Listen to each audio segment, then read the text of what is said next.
So here's like a very common one. I think I probably give this to every gymnast that I've treated in the last year, right here in the last 3 years ahead at my last job.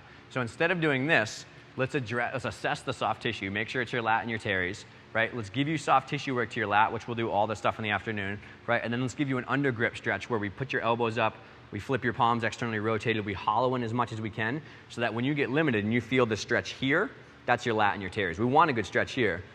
A lot of people come to me and like, yeah, I feel a really good stretch right here. What's this? That's impingement, right? That's cuff impingement. You're bumping your rotator cuff against the bone and you're rubbing it. Or I have another example of a straddle. They're like, they feel the stretch on the outside of their hips in a straddle. That's bony impingement. That's not inner groin adductor, right? So asking where do you feel that is one of the most important questions you can ask somebody who's stretching or doing something like that. Because if they're like, yeah, I feel a really good stretch on the top of my shoulders, you're like, oh my God, stop, please stop, squish the mic.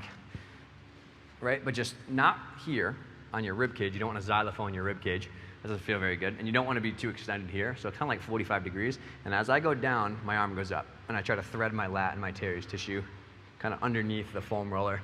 Find certain spots. You can just hot spot and you can kind of do some cross-body adductions or some elevations, just pin and stretch kind of things.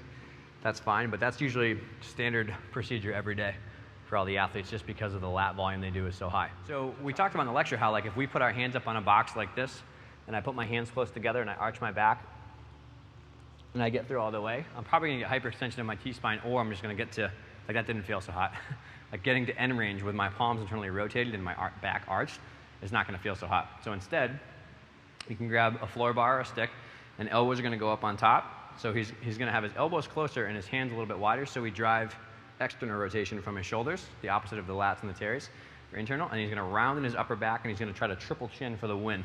He's going to try to pull it, and then he's going to sit back on his heels but not change his thoracic position. So now he should feel pretty gnarly lat and teres mobilization. Just take a deep breath in, and then exhale and sink back. Where should they not feel it? You shouldn't feel it on the top of his shoulders, right? Do you feel it in here? Yeah, so he's all lat underneath, right? And you can sink to one side and bias one side. I've also seen people who grab like a post of a bar and will lean away this way. That's totally fine as long as you're feeling it here.